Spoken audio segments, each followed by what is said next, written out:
Hello students, आज हम start करेंगे आपका फर्स्ट चैप्टर रियल नंबर्स। इस रियल नंबर्स में जो हम टॉपिक कवर करेंगे वो है Euclid's division lemma, fundamental theorem of arithmetic, revisiting irrational numbers, revisiting rational numbers and their decimal expansions. तो चलिए स्टार्ट करते हैं अपना चैप्टर। सबसे पहले इंट्रोडक्शन में देखिए इस चैप्टर में हम पढ़ेंगे क्या। इस चैप्टर में हम मेन चीज जो पढ़ेंगे वो है Euclid's division algorithm and fundamental theorem of arithmetic. बहुत बड़े बड़े नाम है लेकिन डरने की कोई जरूरत नहीं है, ये बहुत इजी है और जब आप पढ़ोगे तो आपको लगेगा कि ये सब तो हम पहले ही कर चुके हैं। यूक्लिड्स डिवीजन एल्गोरिथम जो है वो रिलेटेड है डिविजिबिलिटी ऑफ इंटीजर्स से, मतलब इंटीजर्स को हम जब डिवाइड करते हैं उससे रिलेटेड है, जो आप सब कर चुके हैं। ऐसे ही fundamental theorem of arithmetic related है मल्टीप्लिकेशन ऑफ इंटीजर्स से। अच्छा, इसमें आप एक नाम और पढ़ोगे, that is Euclid's division lemma. इनमें कंफ्यूज होने की जरूरत नहीं है, ये दोनों एक ही चीजें हैं, चाहे यूक्लिड्स डिवीजन एल्गोरिथम कह दो चाहे यूक्लिड्स डिवीजन लेमा कह दो। लेमा क्या होता है? ये हमारे पास जो पहले से ही प्रूवन स्टेप्स हैं, हमारे पास जो पहले से ही कुछ हमने थ्योरम प्रूव की हुई है वो हो जाता है हमारे पास लेमा। और एल्गोरिथम क्या होता है? Set of steps. जैसे आप स्टेप्स ऑफ कंस्ट्रक्शन लिखते हो, सबसे पहले हमने लाइन ली, फिर हमने उस पर कितने सेंटीमीटर काटा, जो भी है जो आप स्टेप्स फॉलो करते हो लाइन वाइज, वो आपके हो जाते हैं एल्गोरिथम्स। तो इसमें कंफ्यूज होने की बिल्कुल जरूरत नहीं, यूक्लिड्स डिवीजन लेमा और यूक्लिड्स डिवीजन एल्गोरिथम एक ही चीज है। और इसमें देखिए अब और हम क्या पढ़ेंगे, हम पढ़ेंगे एप्लीकेशंस इनकी। यूक्लिड्स डिवीजन एल्गोरिथम की एप्लीकेशंस में हम पढ़ेंगे to find the HCF of positive integers and to find the properties of the integers. ऐसे ही फंडामेंटल थ्योरम ऑफ अरिथमेटिक, इसकी भी हम एप्लीकेशंस पढ़ेंगे। Use to prove the irrationality of numbers, कि कोई नंबर इरैशनल है ये कैसे प्रूव करेंगे। और to check if the decimal expansion of rational number is terminating और नॉट। ये सब वो टॉपिक्स हैं जो हम इस पूरे चैप्टर में पढ़ेंगे। चलिए हम स्टार्ट करते हैं सबसे पहले यूक्लिड्स डिवीजन लेमा से, कि यूक्लिड्स डिवीजन लेमा है क्या। इसको पढ़ने के लिए हम कुछ एग्जांपल लेते हैं। सपोज मैंने आपको कहा था ये रिलेटेड है डिवीजन ऑफ नंबर्स से, हमने कोई दो नंबर्स को डिवाइड किया। आप कोई भी दो नंबर्स ले लो, जैसे मैं ले लेती हूँ 10 को मैंने डिवाइड किया 3 से। जब मैं 10 को 3 से डिवाइड करूंगी तो यहाँ पे आएगा 3 3 से 9 और रिमाइंडर 1। ठीक है, तो यहाँ पर जो नंबर अंदर रहता है उसको हम क्या बोलते हैं? डिविडेंड। ये आप सबको पता है। जिससे डिवाइड करते हैं वो क्या होता है? डिवाइजर। ये क्या होता है? क्वेश्चंट। और जो नीचे बच जाता है वो क्या होता है? रिमाइंडर। इसमें ये तो आप बचपन से ही करते आ रहे हैं डिवीजन, आपने नोट किया होगा जो ये रिमाइंडर होता है ना, ये रिमाइंडर हमेशा इस डिवाइजर से छोटा आता है। आप कोई और एग्जांपल लेके करके देख लेते हैं। देखिए जैसे हमारे पास 100 है, अगर मैं 100 को 3 से डिवाइड करती हूँ तो यहाँ पे आ गया 3 3 जा 9 1 0। अब देखिए यहाँ पर मैंने 10 को एज रिमाइंडर नहीं छोड़ा, मुझे पता है ये आगे 3 के टेबल में जाएगा, तो मैंने यहाँ पर 3 3 जा 9 कर दिया। अब रिमाइंडर 1 आ गया। अब ये 3 के टेबल में नहीं जाता तो इसलिए मैंने यहाँ तक छोड़ दिया, तो ये रिमाइंडर आ गया। तो कोई भी क्वेश्चन लो उसमें आप हमेशा देखना जो रिमाइंडर होता है वो हमेशा इस डिवाइजर से, डिवाइजर कुछ भी हो उससे हमेशा छोटा आता है। वो 0 भी हो सकता है, तो जो रिमाइंडर होता है वो 0 या डिवाइजर के बीच का नंबर होता है। ठीक है, अब ये तो हमने कुछ एग्जाम्पल लिए थे। अगर हम जनरल लें, सपोज मैंने a को b से डिवाइड किया, ठीक है, तो कुछ क्वेश्चन आएगा और बाद में जाके कुछ रिमाइंडर आएगा। ठीक है, अब ये भी कहीं पढ़ा होगा, अपने पिछली क्लासेस में पढ़ा ही है। Dividend is equals to divisor into quotient plus remainder। ये आप पढ़ते आ रहे हैं अभी तक, है ना। वही चीज हम अगर यहाँ पर लगाएं, यहाँ पर डिविडेंड क्या है? a, डिवाइजर क्या है? b, क्वेश्चंट इज q और रिमाइंडर इज r। तो हम इसको इस फॉर्म में लिख सकते हैं a equals to b q plus r, जहां पर a हमारा डिविडेंड है, b डिवाइजर है, q क्वेश्चंट है और r रिमाइंडर है। और अभी अभी हमने चेक किया जो रिमाइंडर होता है वो हमेशा छोटा होता है किससे? 20 से, जो भी हमारा डिवाइजर है उससे छोटा होता है, और वो हमेशा लाई करता है 0 और डिवाइजर के बीच में। ठीक है, बस यही हमारा यूक्लिड्स डिवीजन लेमा। देखिए यूक्लिड्स डिवीजन लेमा की स्टेटमेंट क्या है, given any two positive integers a and b, हमने कोई दो इंटीजर्स लिए थे a और b, उनको जब हमने डिवाइड किया, there exist unique integers q and r। अब देखिए ऐसा नहीं है कि मैं डिवाइड करूंगी कुछ और क्वेश्चन आएगा, कोई और बच्चा डिवाइड करेगा कोई और क्वेश्चन आएगा। जब भी दो नंबर्स को डिवाइड करेंगे सेम क्वेश्चन आएगा और सेम ही रिमाइंडर आएगा। So there exist unique integers q and r, जो किसको सेटिस्फाई करेंगे, जो इस स्टेटमेंट को सेटिस्फाई करेंगे, a equals to b q plus r, और जहां पर जो रिमाइंडर होगा वो कैसा होगा, it lies between 0 and b। ठीक है, बस ये सिंपल सी चीज थी, ये था हमारा Euclid's division lemma. I hope कि आपको क्लियर होगा। चलिए नेक्स्ट करते हैं, अब इसकी एप्लीकेशन देखते हैं। अब इसकी फर्स्ट एप्लीकेशन है to find the HCF of the numbers. कैसे हम दो नंबर्स का HCF निकालेंगे, ये भी वही चीज है जो आप पहले पढ़ते हैं। देखिए, use Euclid's division algorithm to find the HCF of 135 and 225, इन दोनों का HCF निकालना। तो इसका मेथड क्या है, बहुत इजी है। हम क्या करते हैं, इन दोनों नंबर्स को डिवाइड करते हैं, जो बड़ा नंबर है उसको अंदर रखते हैं और जो छोटा नंबर है उसको बाहर रख लेते हैं। जब हम इसको डिवाइड करेंगे, ये 1 पे जाएगा, 131 1 सा 135, ये रह गया 0, और यहाँ पे ये हमारे पास रह गया 9। अब ये आगे नहीं जाएगा इसके टेबल में, तो हम क्या करेंगे, ये जो हमारा रिमाइंडर आया इसको अब हम डिवाइजर बना देंगे और इस डिवाइजर को हम अंदर ले लेंगे। ठीक है, अब फिर से दोबारा इस 90 के टेबल में चेक करेंगे, 90 1 सा 90, और देखिए ये माइनस करके हमारे पास क्या आ रहा है, 5 और 4। अब 90 के टेबल में 45 नहीं आता, फिर से इसको हम डिवाइजर बना लेंगे और इस डिवाइजर को हम डिविडेंड बना लेंगे। फिर चेक करिए 45 के टेबल में 45 2 सा 90, अब रिमाइंडर हमारा 0 आ गया। ये स्टेप हमने तब तक करते रहना है जब तक हमारा रिमाइंडर 0 ना आ जाए। अब जब हमारा लास्ट में स्टेप रिमाइंडर 0 आ जाता है, तो जो लास्ट डिवाइजर होता है हमारा, ये हमारा लास्ट डिवाइजर था ना, the last divisor is our HCF। ठीक है, जब भी हमने दो नंबर्स को डिवाइड किया तो हम रिपीटेड स्टेप्स करते रहे, जो रिमाइंडर आया उसको हमने डिवाइजर बना लिया। ये तब तक हमने किया जब तक हमारा रिमाइंडर 0 ना आ जाए। जब रिमाइंडर 0 आता है तो जो लास्ट डिवाइजर होता है वो हमारा HCF बन जाता है।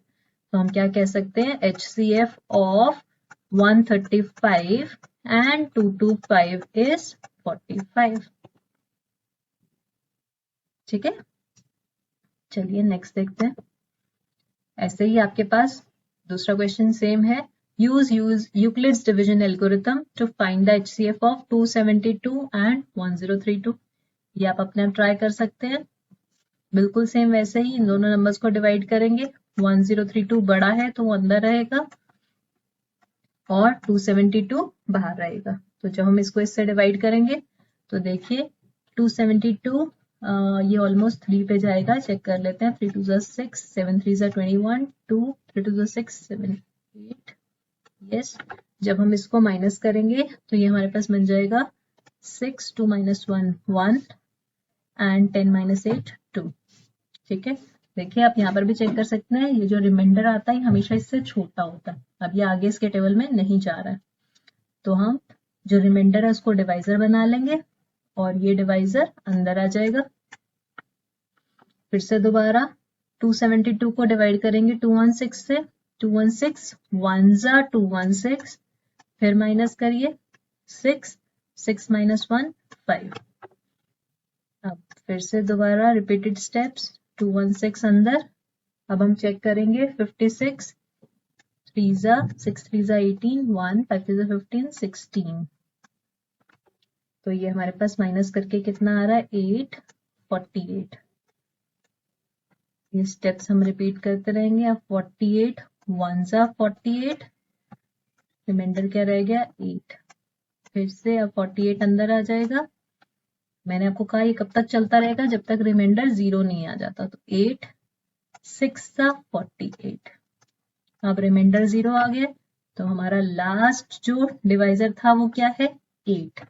इसका मतलब HCF ऑफ 272 एंड 1032 इज 8। देखिए कितना सिंपल था, और ये सब आप करते आए हैं पहले से, याद आ गया। चलिए नेक्स्ट देखते हैं।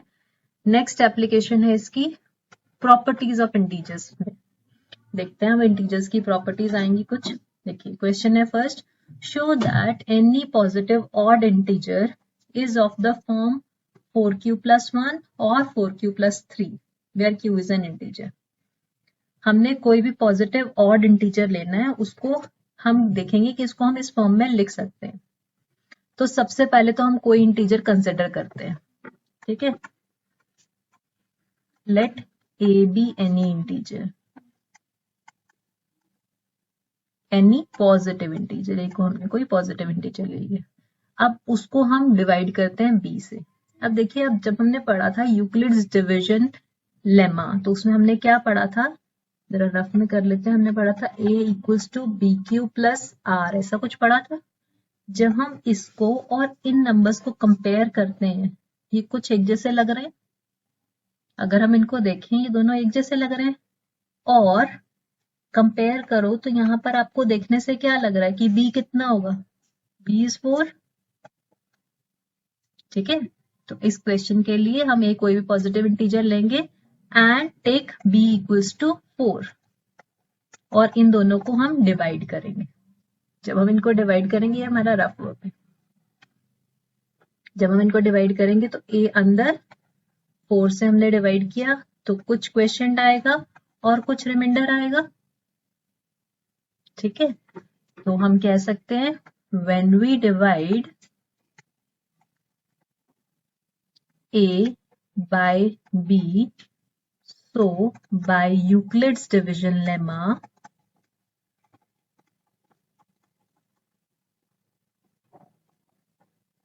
we can write, कैसे लिख सकते हैं, हमने पढ़ा था ना a equals to b q plus r लिख सकते हैं। तो इस केस में हम क्या लिख सकते हैं, a equals to 4q plus r, क्योंकि इस केस में हमारा b कितना है, b हमारा 4 है।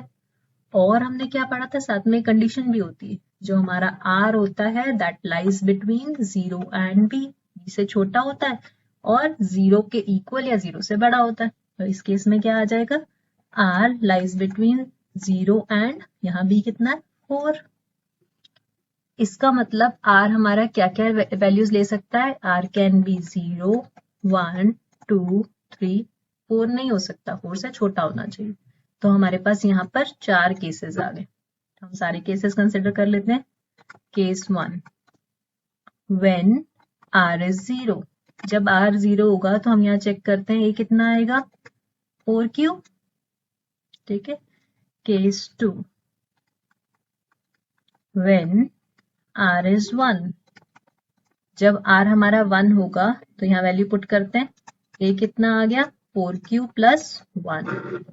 ऐसे ही सारे केसेस लिख लेते हैं। Case 3, when r is 2, then a comes out to be 4q plus 2, and case 4, when r is 3, a comes out to be 4q plus 3।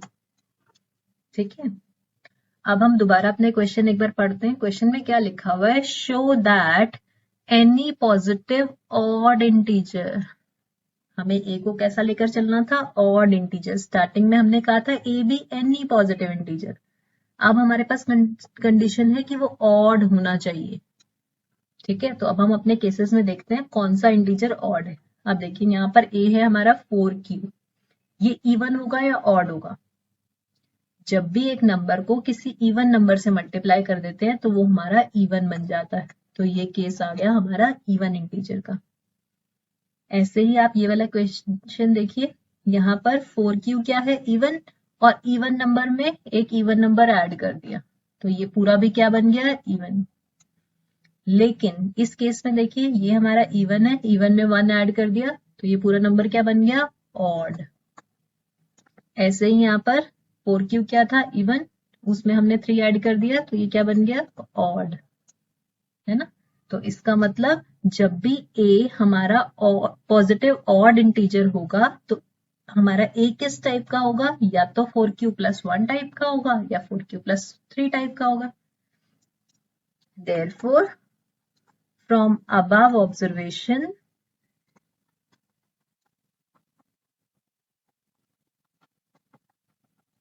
we can say that any positive odd integer can be of the form 4q+1 और 4q+3, या तो 4q+1 type का होगा या 4q+3 type का होगा। देखो कितना इजी हो गया क्वेश्चन। इस टाइप के क्वेश्चन से डरना नहीं, देख के लगते हैं बहुत मुश्किल है लेकिन ये बहुत इजी होते हैं। ठीक है, इसी टाइप के और क्वेश्चंस करते हैं। यस, नेक्स्ट क्वेश्चन है हमारे पास, show that any positive odd integer is of the form 6q+1, 6q+3, 6q+5 where q is some integer। बिल्कुल सेम पिछले क्वेश्चन की तरह करेंगे हम। पहले हम थोड़ा सा रफ वर्क में यहाँ पे कर लेते हैं कि हमें अपने माइंड में क्या सोचना है। देखिए, सबसे पहले तो हमने कोई पॉजिटिव इंटीजर कंसिडर करेंगे, बाद में देखेंगे वो इवन है या ऑड है। Let a be any positive integer. अगर a कोई पॉजिटिव इंटीजर है तो यूक्लिड्स डिवीजन लेमा क्या कहता है, जब हम a को b से डिवाइड करते हैं तो कुछ क्वेश्चन आता है और कुछ रिमाइंडर आता है, तो हम लिख सकते हैं a इक्वल्स टू bq+r, और r कैसा होता है, it lies between 0 and b। ठीक है, ये हमेशा हमें याद रखना है कि ये हमारा यूक्लिड्स डिवीजन लेमा है। अब देखिए, अब ये जो हमें वैल्यूज दी हुई हैं 6q+1, 6q+3, 6q+5, अगर इनको कंपेयर करें pq+r से, इसको देख के आपको क्या लग रहा है, यहाँ पर हमें b कितना लेना चाहिए, b should be 6 for this particular question. ठीक है, तो हम यहाँ क्या लिख लेंगे, and take b equals to 6। ठीक है, फिर हम क्या लिखेंगे, when we divide a by 6 we get, कहां से, by यूक्लिड्स डिवीजन लेमा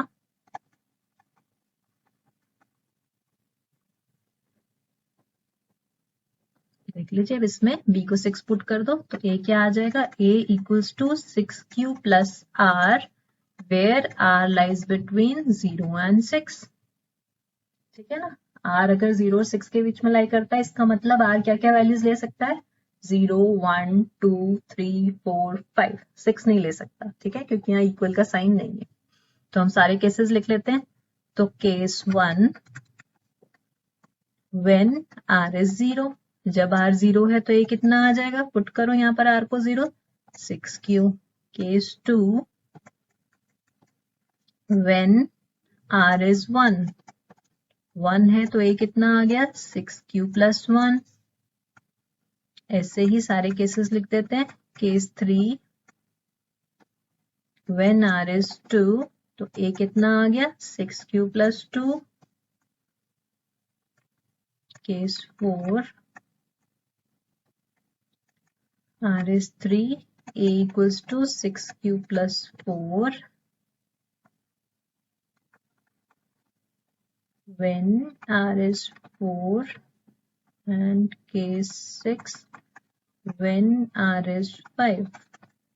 ठीक है, तो यहाँ ये कितना आ गया, 6q प्लस, यहाँ कुछ गलती हो गई ना, यहाँ पर 3 होना चाहिए था जी, यहाँ पर आएगा 6q+3, यहाँ 6q+4, a is 6q+5। ठीक है, अब दोबारा से क्वेश्चन पढ़ते हैं। शो दैट एनी पॉजिटिव, फिर से क्या आ गया, ऑड इंटीजर। अब हमें एक ऐसा लेकर चलना था जो ऑड हो। अब हम यहाँ इन केसेस में चेक कर लेते हैं ए ऑड कहाँ कहाँ है।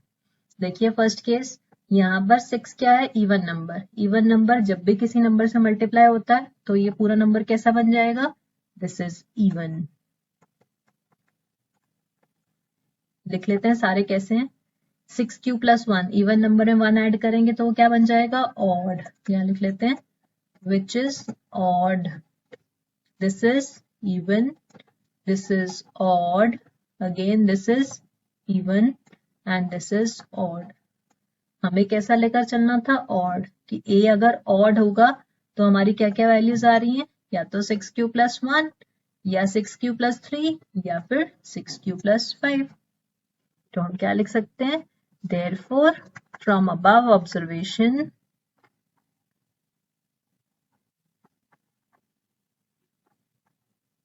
we can say that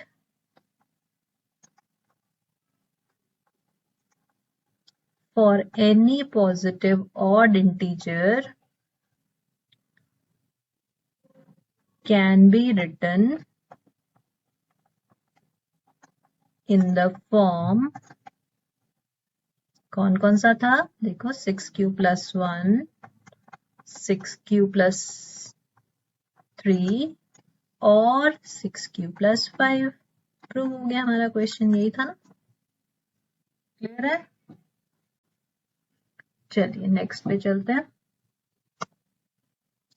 next question है हमारा, use Euclid's division lemma to show that square of any positive integer is of this form।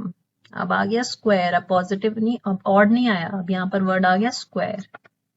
ठीक है, स्टार्ट बिल्कुल वैसे ही करेंगे। ये हमारी रफ शीट। ठीक है, तो हम लेते हैं late a is any positive integer। a हमारा कोई भी इंटीजर है, उसको हम डिवाइड करेंगे b से। जब डिवाइड करेंगे कुछ क्वेश्चन आएगा और कुछ रिमाइंडर आएगा। तो यूक्लिड्स डिवीजन लेमा क्या कहता है? a = bq + r, और r लाइव करता है 0 और b के बीच में। वही सब चीजें हम दोबारा लिख देंगे। अच्छा, फिर से दोबारा देखो, जब हम इसको और इसको कंपेयर करते हैं तो हमें देखकर क्या लग रहा है? हमें b क्या लेकर चलना चाहिए? b is 3 and take b = 3। When we divide a by 3 by Euclid's division lemma,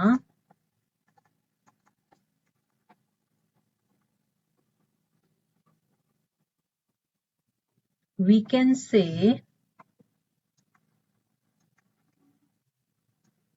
a = 3q + r, where r lies between 0 and 3। ठीक है, अब फिर से r के क्या क्या केसेस बनेंगे? r कैन बी 0, 1 और 2। वो सारे केसेस लिख लेते हैं। Case 1, when r is 0, r 0 है तो ये कितना आएगा? 3q।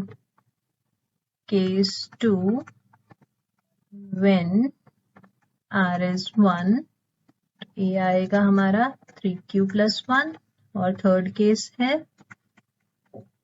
when r is 2,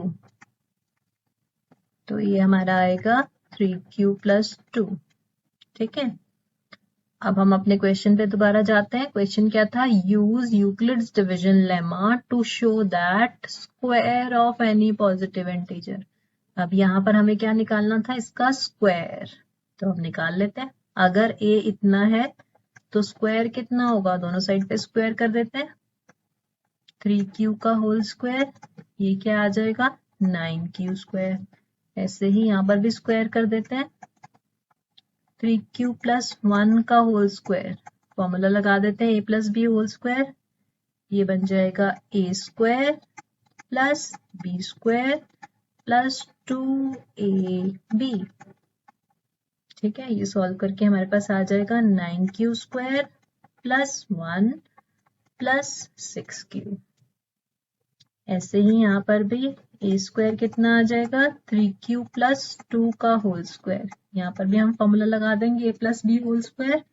तो क्या आ जाएगा हमारे पास? a² + b² + 2ab। 2 3 = 6, 6 2 = 12, 12q। ठीक है, अब हमने देखना था क्या हम इनको 3m या 3m+1 टाइप से लिख सकते हैं। देखते हैं हम, क्या मैं इसको लिख सकती हूँ 3 × 3q² लिख सकती हूँ। तो हम इस नंबर को अगर हम m कह दें तो ये क्या बन गया 3m। इसको हम लिख सकते थे 9q² + 6q+1।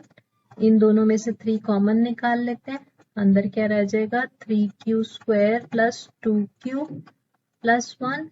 और इस टर्म को हम अगर m कह दें तो ये कितना बन गया 3m+1। ऐसे ही इसको हम देखते हैं, इसको हम लिख सकते हैं 3 देखिए हम इसको लिख सकते हैं 9q² + 12q+ 4 को हम स्प्लिट कर देते हैं, 4 को लिख सकते हैं 3+1। अब इन तीनों टर्म्स में से हम 3 कॉमन निकाल लेते हैं, अंदर क्या आ गया 3q² + 4q+1+1। अब इस केस में अगर हम इस चीज को m कह दें तो ये क्या आ गया 3m+1। तो हमने क्या देखा, कोई भी हमने पॉजिटिव इंटीजर लिया था, जब हमने उसका स्क्वायर किया तो या तो हम उसको 3m टाइप का ले पा रहे हैं या फिर वो 3m+1 टाइप का आ रहा है। प्रूव हो गया हमारा क्वेश्चन। तो हम लास्ट में क्या लिख देंगे, therefore by Euclid's division lemma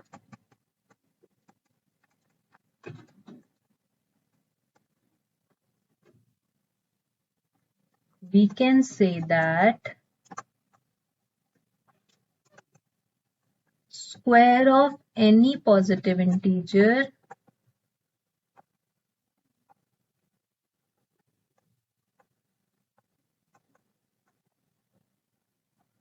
is of the form 3m और 3m+1 या 3m टाइप का है, 3m+1 टाइप का है। सॉल्व हो गया क्वेश्चन। चलिए और देखते हैं हमारी एनसीईआरटी में किस टाइप के क्वेश्चंस हैं। नेक्स्ट क्वेश्चन है हमारे पास, use Euclid's division lemma to show that cube of any positive integer is of the form 9m, 9m+1 और 9m+8। अब तक तो आपको सारे क्वेश्चंस करने आ गए होंगे, हमने इतने सारे एग्जांपल्स किए। बताइए स्टार्ट में क्या लिखेंगे, late a be any positive integer। अच्छा अब हम फिर अपने रफ वर्क में जाते हैं। हम क्या करते हैं, a को b से डिवाइड करेंगे तो q क्वेश्चन r रिमाइंडर। तो a को हम लिख सकते हैं bq + r where r lies between 0 and b। अच्छा अब इस केस में देखो, वैसे तो हमें देख के लग रहा है हमें b क्या लेकर चलना चाहिए 9। ठीक है, तो आप अगर b को 9 लेकर चलोगे तो यहाँ पर हमारे पास क्या आ जाएगा, r लाइज बिटवीन 0 एंड 9। मतलब हमारे पास केसेस कितने बन जाएंगे, 0 1 2 3 4 5 6 7 8 9 केसेस बन जाएंगे। आप करने को वैसे भी कर सकते हो 9 केसेस लेकर, उससे भी क्वेश्चन सॉल्व हो जाएगा, लेकिन हमारा क्वेश्चन बहुत लंबा बन जाएगा, हमारे पास 9 केसेस आ जाएंगे। इसलिए इस क्वेश्चन में अगर हम b को 3 लेकर चल पड़े तब भी हमारा क्वेश्चन सॉल्व हो जाएगा। देखिए कैसे, कोई फर्क नहीं पड़ता, आप 9 लेकर चलोगे और तब भी बिल्कुल गलत नहीं है। यहाँ पर हम लेकर चलेंगे b = 3। जब हम b को 3 लेकर चलेंगे तो bye Euclid's division lemma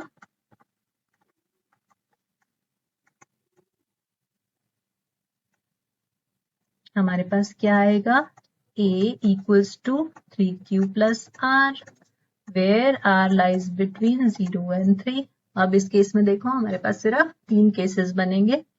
case 1 when r is 0, जब r 0 है तो a कितना है, a है हमारा 3q।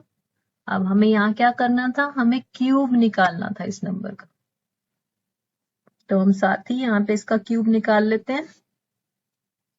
हमारे पास क्यूब क्या आ जाएगा, cubing both sides, a cube कितना बन जाएगा 3q का क्यूब ये बन जाएगा 3 3 ज़ा 9 3 ज़ा 27 क्यूब। ठीक है, इसके आगे बाद में करते हैं, अब यहीं पे छोड़ देते हैं अपने क्वेश्चन को, थोड़ा स्पेस भी छोड़ देते हैं। केस 2 व्हेन r इज 1, जब r 1 है तो a कितना आया 3 क्यूब प्लस 1। यहाँ पर भी क्यूबिंग बोथ साइड्स कर देते हैं, a क्यूब कितना आ जाएगा 3 क्यूब प्लस 1 का क्यूब। अब यहाँ पर कौन सा फॉर्मूला लगेगा, a प्लस बी का होल क्यूब।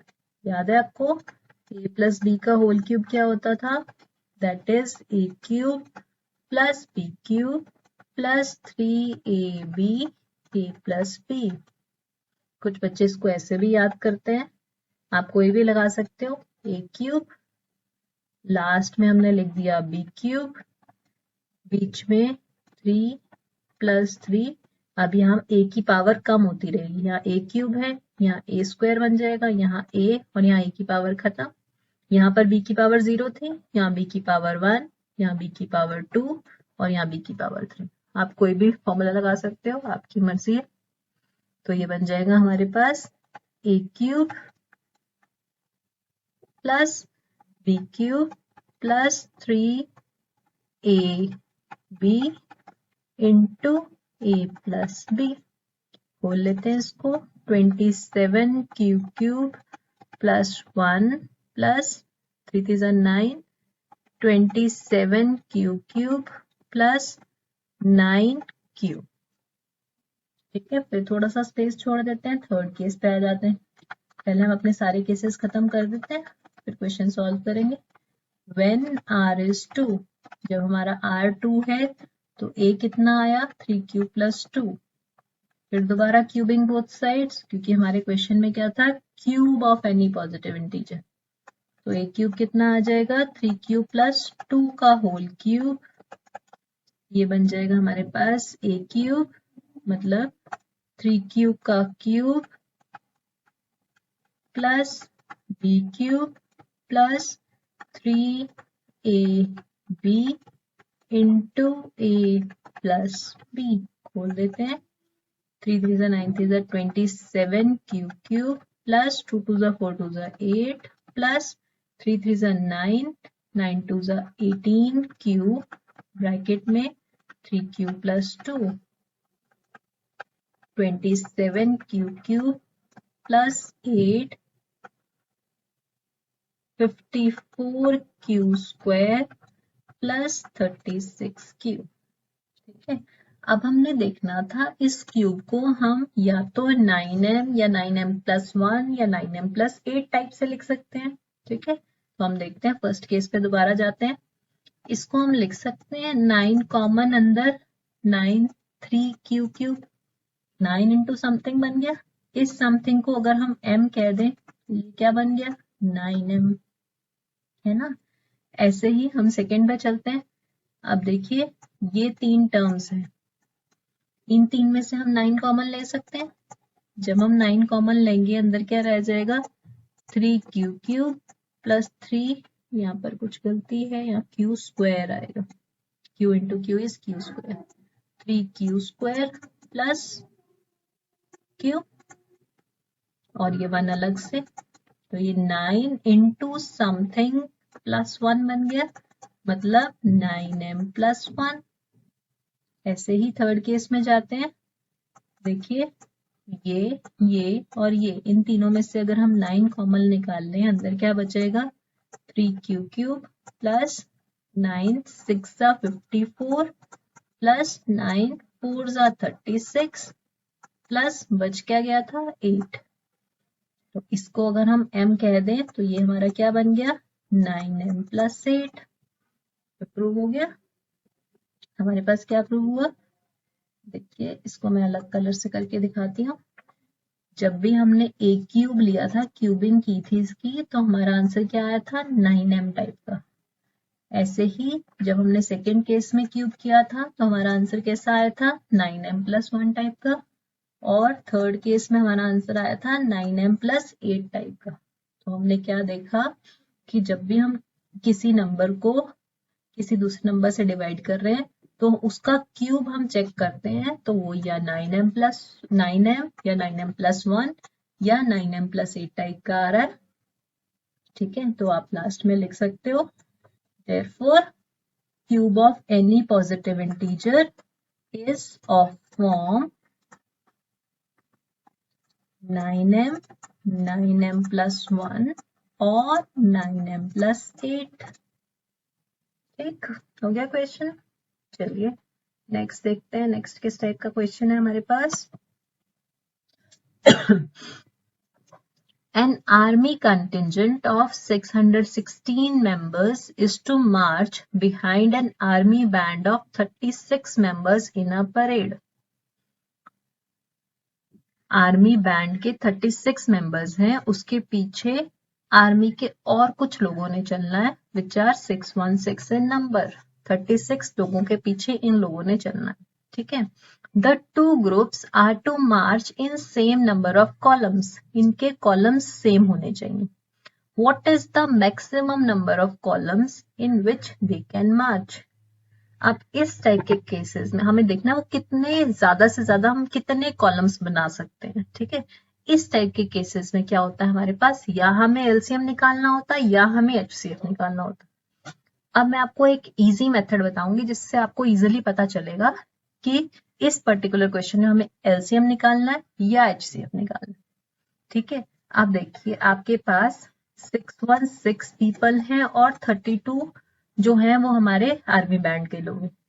आर्मी बैंड के लोगों के पीछे हमारे 616 लोग चलेंगे, तो कितने कॉलम्स बनेंगे हमें देखना है कि वो लोग कितने कॉलम्स में मैक्सिमम चल सकते हैं।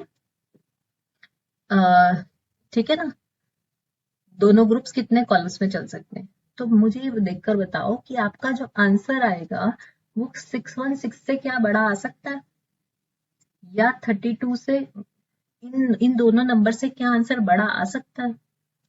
देख के ही लग रहा है, मतलब नंबर ऑफ कॉलम्स है के पीछे, कोई ये तो है नहीं कि 616 से ज्यादा लोग हो जाएंगे।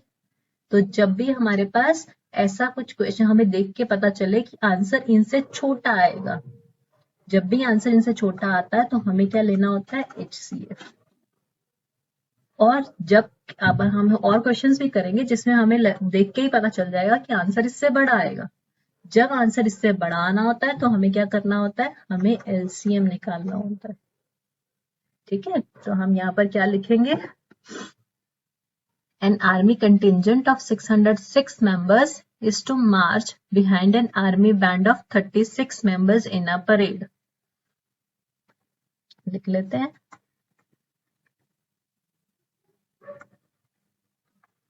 an army contingent, कुछ तो लिखना भी पड़ेगा ना, डायरेक्ट एचसीएफ तो निकाल के नहीं आओगे आप, of 616 members is to march behind an army band of 32 members in a parade. The two groups are to march in same number of columns. ठीक है, तो as they have to march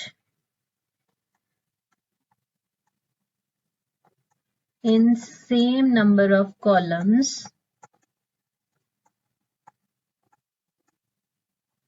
therefore the maximum number of columns in which they march is equals to HCF of 616 and 32। दोनों का हम HCF निकाल देंगे। चलो निकालते हैं, HCF भी आपको आता है निकालना। दोनों में से बड़ा नंबर अंदर, छोटा नंबर बाहर। तो हम 616 को डिवाइड करेंगे 32 से, पहले 1 पे जाएगा, 32 1s are 32, 11 minus 8 is 9, 5 minus 3 is 2, ऊपर से 6 उतरा। अब हम देखेंगे 32 के टेबल में 32 9s पे चेक करते हैं, 9 2s 18, 1 9 3s 27, 28, ये रह गया हमारा 8। अब ये हमारा रिमाइंडर आ गया। तब तक चलना है जब तक रिमाइंडर 0 ना आ जाए। 32 अंदर, 8 4 जा 32, 0 रिमाइंडर। तो जब हमारा रिमाइंडर 0 आता है उस टाइम जो हमारा डिवाइजर होता है that HCF. Therefore HCF of these two is 8. Therefore maximum number of columns